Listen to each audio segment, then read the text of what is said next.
Pit bulls, like most dogs, are a marvel of nature. Their muscular and powerful build exudes raw strength and vitality, as their sleek coat shimmers in the light like a suit of armor. Their massive jaws and fearless, piercing gaze strike fear into the hearts of even the bravest souls. Their growl and snarls emanate a sense of danger and is both thrilling and terrifying. However, if not properly trained and the owner neglects them, these dogs can turn out to be a nightmare, as was the case in the Penrose neighborhood. 62-year-old Dennis Moore had met the love of his life, Melvina, in his later years. His greatest joy had always been to see her happy. When they first met, they knew that they were meant for each other, and days later, Dennis was already making plans to be with her and her kids. When Melvina confided in him that she had never had a wedding, Dennis made sure that she got the wedding of her dreams. Over their 8 years of marriage, their happy family had settled in and made their home in the Penrose neighborhood of St. Louis, Missouri. Here, they were part of a vibrant community with a diverse population and a dynamic cultural scene. It was also home to upcoming and thriving artists of all kinds. But what made it so special was the sense of community. It always had a tight-knit feel, as its residents were always ready to lend a helping hand to each other. Dennis and Melvina Moore had weathered the storms of life together here and always felt right at home.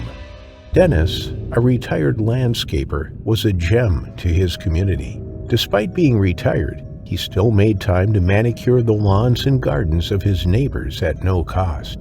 He consistently went out of his way to help out the elderly in the community and always gave a warm smile to everyone he met on his way. He was like a shining star in the dark night sky, bringing warmth and light to all around him. His wife worked as a night shift nurse in a nursing home, and whenever she was away, Dennis would call to check on her frequently in the night. He loved her to the ends of the world and cared for her well-being. He wouldn't fall asleep until he had checked on his wife and made sure she was okay. Only then would he be able to tuck himself into bed and sleep peacefully. But before she left for work, just as the sun was beginning to set and as the evening slowly crept in, their home would be filled with the tranquil ambiance of the two lovingly chatting away. The air would be filled with the aroma of their tasty dinners simmering on the stove. Dennis always ensured that his wife left for work on a full stomach. The two had always found pleasure in each other's company, and every single day he would see her off and then proceed to take his evening walk. He would then settle into his cozy abode, indulging in his favorite pastime of watching TV until it was time for him to go to bed. On July 2022, as was with any other day, Dennis Moore gave his wife a kiss and hugged her tightly before she left for work. As nightfall set in, Dennis zipped up his jacket, put on a cap, and laced up his walking shoes ready for his daily walk. He locked the door behind him and hit the streets of his neighborhood. During this hour, the streets were quieter. There were fewer people and vehicles, which allowed him to immerse himself in the moment. It gave him the perfect chance to unwind and connect with nature. The rustling leaves and the gentle breeze created a calming soundtrack for his stroll, and as he walked down the alleys, the world seemed to slow down as he reflected on his day. An hour into his walk, Dennis was feeling rejuvenated and refreshed and was on his way back home. His wife had texted him to let him know that she had arrived safely at work. His phone battery was dying, and he decided he was going to respond to her once he had gotten home and charged his phone. After all, he was just 2 blocks away, and he could see the lights of their home still on, just as he had left them. At the nursing home, Melvina was yet to hear from her husband, but at first she didn't think much of it. She put her phone away and got back to her work. As was his norm, Dennis would call his wife at 10:30 p.m. to let her know that he was retiring to bed. Later, at 3 a.m., he would use the washroom and then check in on his wife. And at 5 a.m., she would be the first person he would call as soon as he woke up. On that cold, dark Saturday night, however, his nightly routine would suddenly come to an end. At 10:30 p.m., Malvina waited for him to call, but he didn't. 30 minutes went by, but still, he hadn't called. Worried, Malvina dialed him, but to her disappointment, her calls went unanswered. At 3 a.m., she didn't wait to see if he would call. Instead, she tried calling him again, but he didn't pick up. She knew something was terribly wrong when at 5 a.m., after trying again, her calls still didn't go through. Her shift was almost over, so she patiently waited to clock out so that she could get to the bottom of it and see what was wrong. At 9 a.m. on Sunday morning, as she was leaving the gates of the nursing home, she called her husband one more time. This time around, her call was answered. However, on the other end of the line was a voice she was unfamiliar with. The man identified himself as a St. Louis police officer, and that in itself was enough to confirm that something wasn't right. The officer asked her to identify herself and asked whether she lived at Dennis Moore's address. When she answered in the affirmative, the officers declined to explain the details of the situation at hand over the phone. A neighbor going about his daily business had passed through the alley that Dennis had taken the previous night when he was met with a gory sight and immediately called the police. The police arrived promptly to find Dennis Moore's decaying body. From their investigation, he had been attacked by a pack of dogs, and they had eaten him alive to the point where his body was quickly decaying. His wife arrived home to find her husband's body lying lifeless in a body bag. The police officers only allowed her to see his head, which had remained unharmed during the attack. The sight of the rest of his body would be too traumatizing for her to see. Malvina felt a heavy weight on her chest, making it harder for her to breathe. She couldn't wrap her head around the circumstances leading to his death. Tears fell down her cheeks uncontrollably as her husband's body was taken for autopsy to determine the cause of death. As the police canvassed the area, they met a 92-year-old man who was taking the trash out the previous night when he too was attacked by a pack of dogs, but was lucky enough to be taken to the hospital in time to save his life. With the help of animal control, the police found the 3 dogs that matched the description and were taken into custody pending investigations. Days before the attack, the pack of pit bulls had been spotted roaming freely without leashes and causing havoc in the neighborhood. They were aggressive towards people and their pets. It was as if the pack of pit bulls were wild dogs, behaving extremely territorially and aggressive. They would bounce through the grass, leaping over fences and fallen logs, and had a mean look on them that sent shivers down the spines of those who saw them. Malvina suspected that the dogs had been fed on raw meat and blood, which led them into mauling her husband like wolves. For months leading up to the death of Dennis, residents had contacted animal control to take hold of the situation, but they were yet to take action. Dennis's neighbors were angry that it had taken the death of someone for animal control to finally take action. A man by the name of Michael Lewis, who witnessed the 3 dogs eating Dennis's lifeless body, claimed to have seen a group of 6 pit bulls frequently patrolling the alley where Dennis was attacked. Police believe the dogs belong to someone in the area, but are unable to find out who that person is. If Michael Lewis is correct, there are still 3 more pit bulls on the loose in the area that animal control had failed to catch, making many residents scared to walk in their own neighborhood. What happened to Dennis is surprisingly common, as pit bulls are known to be particularly violent. Pit bulls are often associated with aggressive behavior and are sometimes referred to as dangerous dogs.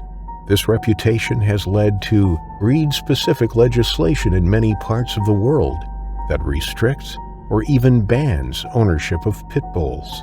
However, it's important to note that not all pit bulls are aggressive, and aggression is not unique to this breed.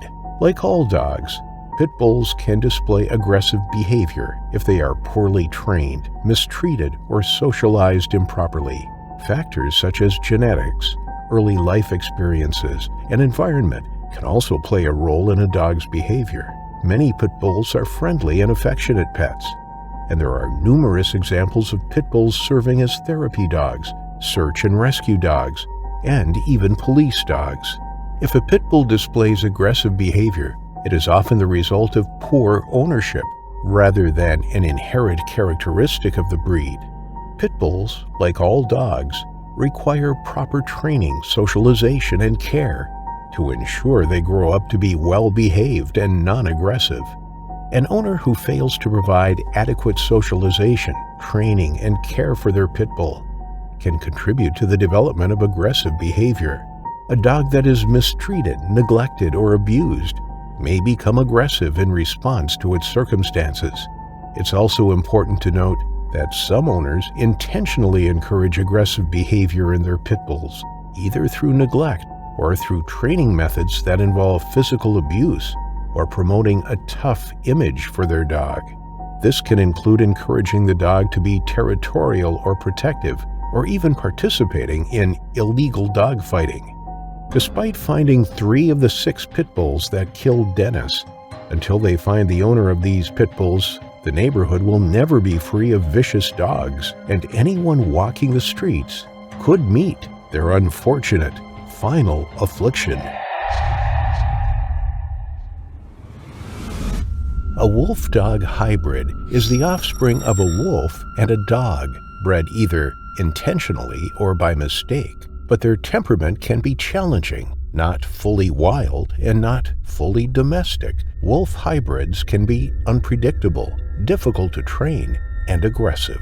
They are probably not the best family pets to keep, especially when your family includes a 3-month-old baby. About 20 miles from Birmingham, Alabama, lies Chelsea. It is considered the fastest-growing city in Shelby County and is home to 15,000 people. The town's motto is all about family, and the town certainly seems to cater to families. There are hiking trails to explore across 750 acres at Double Oak Park, and plenty of restaurants and eateries. But on November 30th, 2023, for one family that called Chelsea home, their lives were about to be turned upside down. Unknown to authorities, because notification isn't a legal requirement, the family kept a dangerous pet, a wolf hybrid. These are the offspring of domestic dogs that have bred with wolves. Their appearance is very wolf-like. They have a more wild nature and natural way about them. They look incredible and strong. Owning one makes for a stunning addition to the family, but they do not make good pets. Domestic dogs have been bred to rely on humans over thousands of years. Their behavior is molded to our needs, and training them is relatively easy as a result. They are obedient and docile. They are often affectionate and protective.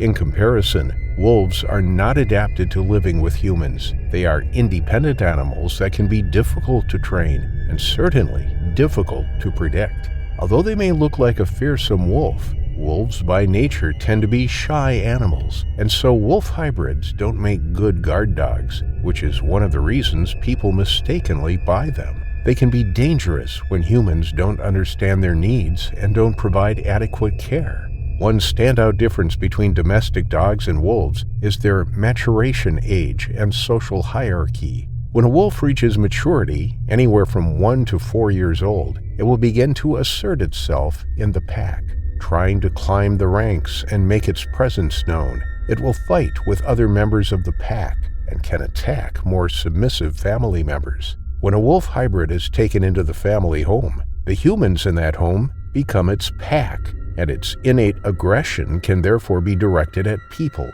As a result, they can be very dangerous animals to keep as pets.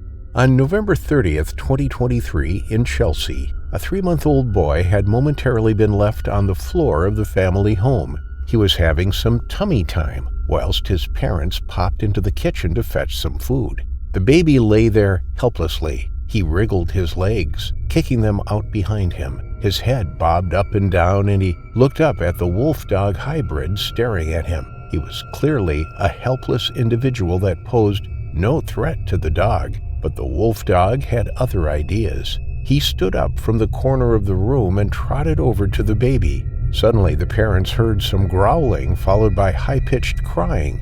They rushed back to the baby to find him covered in blood. Their pet wolf hybrid was standing over him, pawing at him and biting him. The parents claimed that their pet was biting the baby in a playful manner, but the damage that the biting and clawing caused to such a young infant was devastating. Initial reports suggested that the parents found it difficult to get the wolf hybrid off their baby, as the pet was unresponsive to their commands. It didn't shy away from them when they shouted at it to drop the baby. Instead, it continued to attack the infant, shaking it in its jaws like a rag doll. Whether the dog was being playful or not remains to be determined. The family believed the dog was part of the family, that it had never caused any concerns before. But experts know how unpredictable wolf hybrids can be. Their behavior can switch in an instant. Perhaps the dog was simply asserting its dominance. It had seen the baby as a threat or as a member of the pack that needed to be put in its place, and it had taken action. The baby was a new addition to the family, something the wolf hybrid would have to get used to. Perhaps the family overlooked the impact a new baby would have on their dog. The vulnerability of the baby meant that the bite from such a large and powerful dog was serious. Even if it was just nipping in a playful manner, the damage the teeth made were devastating.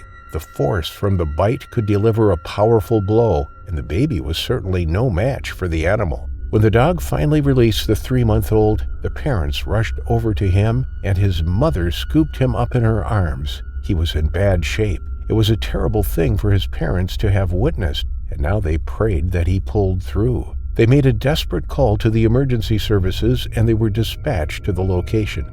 Deputies, firefighters, and animal control officers rushed to the scene straight away and arrived shortly before 1 p.m. When they got there, the little boy was still alive, and he was rushed to Grandview Medical Center in an ambulance. The paramedics knew that it was a race against time, and so the ambulance was provided with a law enforcement escort. But tragically, despite the best efforts of the medical team, the little boy didn't make it. The bite from the family pet had proved too much, and he succumbed to his injuries, leaving behind a distraught family and a shocked community. Other children were also in the home at the time, but no one else was hurt. It was a devastating thing for the family to witness, and something that will likely haunt them forever. A simple mistake, and naively believing that their beloved pet could be trusted with an infant, had cost them their son's life. The house was surrounded by trees, an idyllic place for a child to grow up. The community spirit was strong in Chelsea, and the town had a rural feel. Residents looked out for each other, and it was the kind of town where you would bump into people you knew all the time. It is considered one of the best places to live in Alabama. So, when tragedy struck the young family that fateful Thursday afternoon, the shockwaves were felt throughout the town. The town mayor offered thoughts and prayers for the family as they mourned their loss. At the time of making this video, few details have emerged of the horrific incident. It is not known how long the family had the dog for and where it had come from. There were no reports of it causing problems before, and nothing indicating why the parents left the baby on its own with the dog. A veterinarian was called to the premises, and the animal was put down at the house. The dog was sent to the Alabama State Diagnostics Laboratory in Auburn for further testing. Its genetics were known, and they confirmed that it did have wolf blood in it. Chelsea Mayor Tony Picklesimmer said that if people own an exotic pet, then they need to consider the additional responsibilities that requires not only to keep your family safe, but also your neighbors. An investigation into the infant's death is being conducted and a post-mortem carried out. In other parts of the world, certain breeds of dog are banned. In the UK, for example, the Pit Bull Terrier, Japanese Tosa, Dogo Argentino are banned and cannot be kept by anyone living there. Perhaps the wolf dog hybrids should be a banned breed, given their dangerous tendencies and the difficulty in training them. Hybrid wolves are considered exotic pets, whilst most states either ban all exotic pets altogether or allow some to be kept under strict laws and licensing. Alabama is one of just 4 states that has no code against exotic pets. Maybe a change in the law is necessary to keep people safe. The International Wolf Center explained that thousands of pet wolves or hybrids are abandoned or rehomed every year. because people are unable to look after them.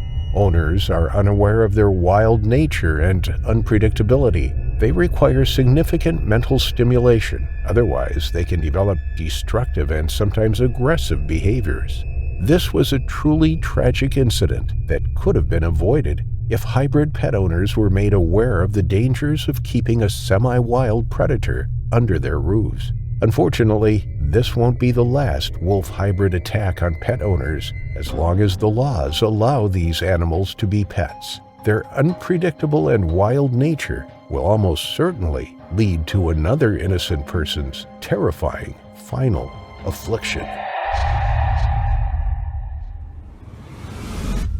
In December 2023, in the city of Portland, Oregon, tragedy struck the Scott family just weeks before Christmas. Loyalty Charles Scott was just 6 years old. Every morning, his grandmother would drop him off at a friend's house. She had raised him, and the two were inseparable. They adored each other, and despite being only 6 years old, Loyalty was mature beyond his years, with a very positive outlook on life. He had an infectious smile that lit up any room and was adored by his family.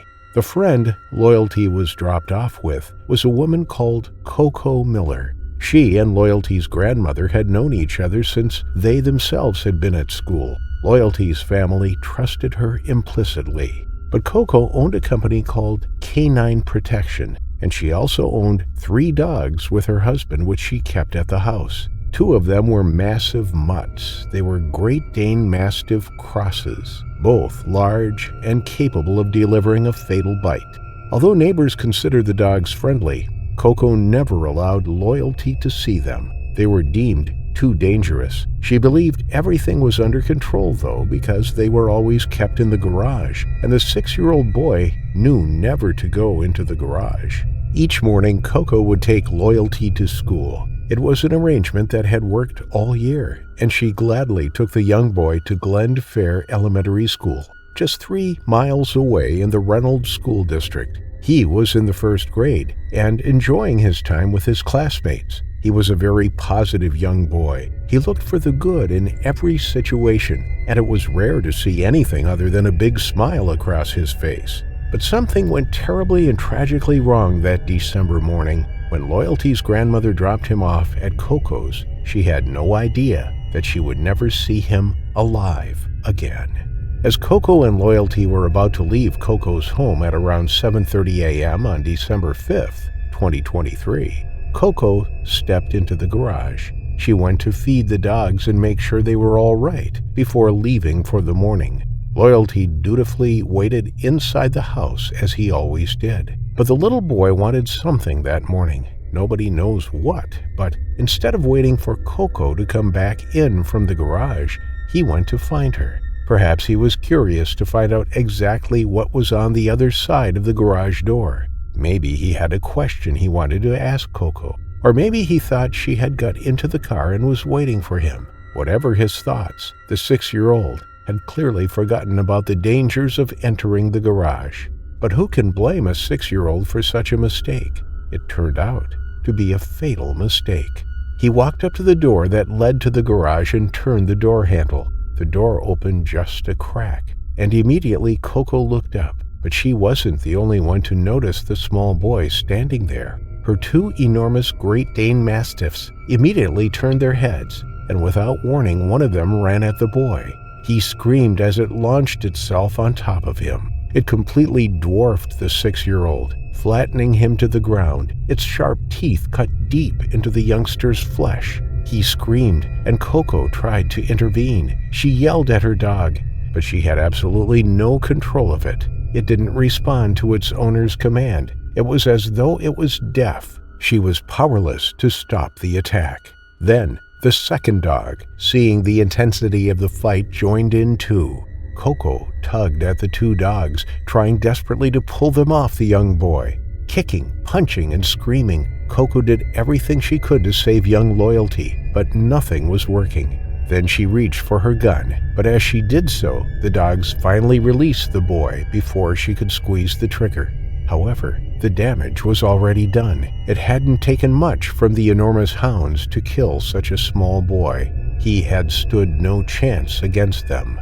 Coco picked little Loyalty up in her arms and ran into the house to ring 911. He lay, limp, in her arms, covered in blood. When officers arrived, Coco opened the door with blood-stained arms. As officers rushed to Loyalty's side, they could see that there was no hope of resuscitating him. He was gone. A completely avoidable, tragic end to his young life. Coco had sustained minor injuries in the attack and was taken to hospital to be patched up. Moments later, Loyalty's family received the devastating phone call that Loyalty had been attacked by the dogs. When they arrived at the scene, they were then confronted with the news that their beloved Loyalty hadn't made it. As news spread of the terrible incident, staff and pupils at Loyalty's school were left devastated by the news. He had an infectious energy that will be sorely missed by those at Glenfair Elementary School. Staff paid tribute to him on social media, saying that they would miss laughing, playing, singing, dancing, and smiling with you, Loyalty. The two Mastiff crosses, both of which were unlicensed, were taken into care straight away and euthanized a few days later. They were considered too dangerous to release back into society. For some reason, they had seen Loyalty as a threat when he had opened the garage door. The garage was their domain, and they were not used to having trespassers in there. Either they were defending their territory or defending Coco, their owner. A third dog at the property that did not appear to be involved in the attack was taken in by Multnomah County Animal Services. Its fate is unknown. There had never been any complaints about the dogs at Coco's address before. Some of her neighbors even claimed that the dogs, although large, were friendly and placid animals that they petted as they walked past. Nobody knows exactly why the dogs attacked an innocent little boy that day. But Coco must have known that they posed a threat. Otherwise, she wouldn't have warned Loyalty to stay away from them and the garage. At the time of the attack, Portland police were investigating whether criminal charges needed to be brought against Coco or her husband for keeping dangerous animals at their property. Although details have not been released, Coco was eventually charged in connection with the incident. In the U.S., there are between 30 and 50 fatal dog attacks every year, with around 13,000 people being hospitalized from dog bites. Although some states ban certain breeds of dog, Oregon does not have any restrictions on dog breeds. It is down to individual cities or counties whether certain breeds are banned or not. Experts say that there is very little you can do if a dog decides to attack.